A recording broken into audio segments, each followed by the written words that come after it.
Сәлеметсіздер ме балалар? Бүгінгі сабақтың тақырыбы Абай Құнанбайұлы ұлы ақын.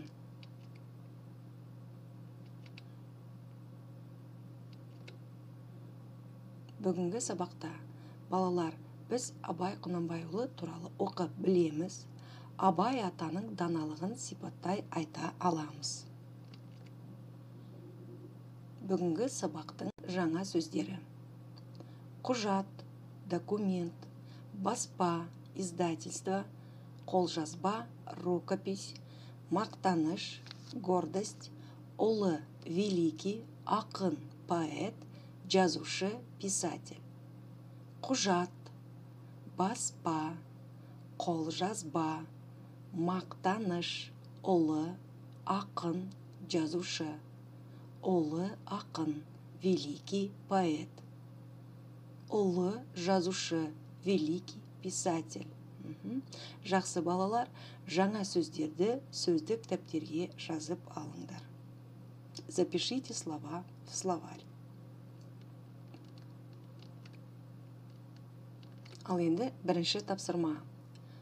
Мына суретке қараңдаршы, бұл ата кім? Иә, бұл Абай Құнанбайұлы. Енді балалар, Абай атамыз қандай адам болған? Сипаттап көрейікші. Сипаттаманы мына үлгі бойынша жасап көрейік. Ребята, попробуем описать. Абай ата қандай адам? Мейірімді, адал, сабырлы. Ал енді балалар, әрі қарай өздерің жалғастырып көріңдер. Попробуйте, ребят, описать, каким был Абай Құнанбайұлы.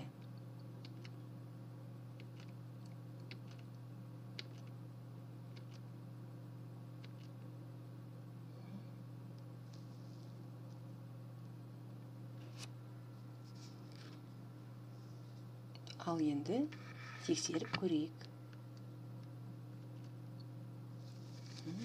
Абай қандай адам? Мейірімді, адал, жомарт, дана, еңбекқор, данышпан, жауапты, шыншыл.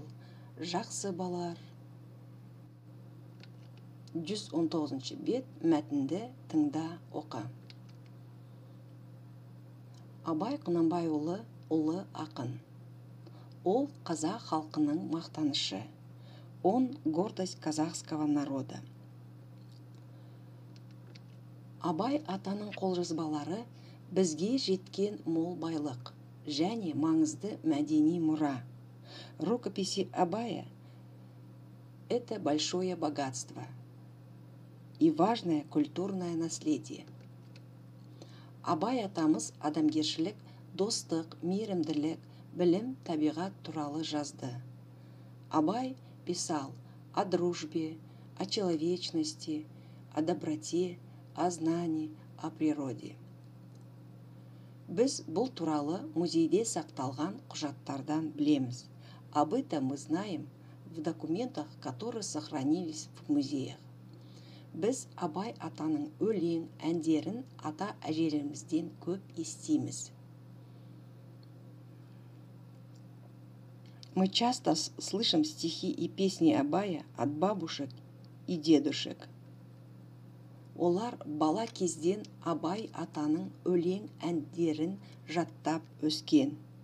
Они с детских лет учили стихи и песни Абая. Абай атаның өмірін Мұхтар Әуезов зерттеді. Мұхтар Әуезов изучал жизнь Абая. Абай туралы әңгімелерді жинады. Он собирал рассказы про Абая. Кейін Абай жолы кітабын баспадан шығарды. Позже он выпустил книгу Абай жолы. Жақсы балалар, мына мәтінде берілген қара сөздерге мұқият назар аударыңыздар. Мақтанышы, қолжазбалары, құжаттардан, баспадан. Бұл бүгінгі сабақтың жаңа сөздері. Это новые слова сегодняшнего урока. Мақтаныш, гордость, қолжазба, рукопись, құжат, документ, баспа, издательство. Жақсы балалар. 5-ші тапсырма, 121-ші бет. Сұрақтарға жауап бер. Ответь на вопросы по тексту. Абай Құнанбайұлы кім? Кто такой Абай Құнанбайұлы? Абай атамыз қандай адам болған? Каким человеком был Абай? Абай ата не туралы жазған? О чем писал Абай? Абай атаның қолжазбалары қайда сақталған? Где сохранились рукописи Абая? Абай ата туралы кітапты кім жазды? Кто написал книгу про Абая?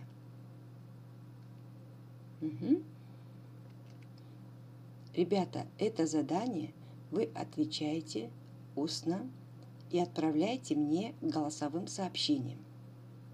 Обратите внимание на выделенные вопросы. Абай Құнанбайұлы кім? Абай Құнанбайұлы ұлы ақын.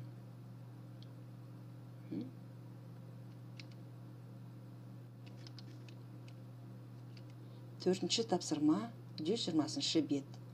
Абай атаның өлеңін мәнерлеп оқы. Выразительно прочитай стихотворение Абая. Білімдіден шыққан сөз талаптыға болсын кез. Нұрын, сырын көруге көкірегінде болсын көз. Ақ киімді, денелі, ақ сақалды, соқыр мылқау танымас тірі жанды. Үсті басы ақ қырау, түсі суық, басқан жері сықырлап келіп қалды. Бірінші өлең бізде балалар білім туралы. Екінші өлең қыс туралы. Ребята, первое стихотворение у нас про знание, білім. Второе стихотворение про время года, зима. Ребята, по желанию можете выучить одно из стихотворений.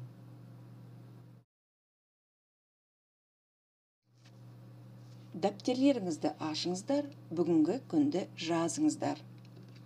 Желтоқсанның 2-сі Абай Құнанбайұлы ұлы ақын.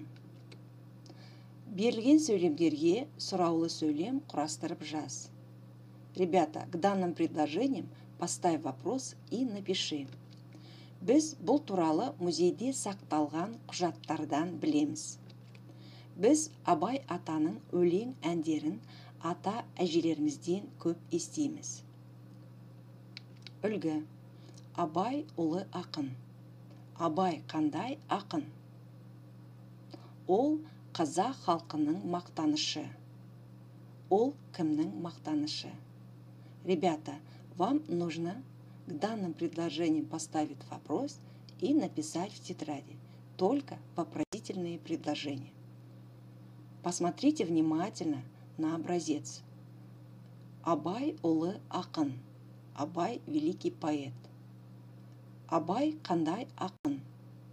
Какой поэт Абай? Жақсы балалар. Біз бүгін сабақта нені білдік? Абай Құнанбайұлы туралы оқып білдік. Абай атаның даналығын сипаттай аламыз. Байланыс. Түсіндім. Сұрағым бар. Түсінген жоқпын. Жақсы балалар, сабақ аяқталды. Сау болыңыздар.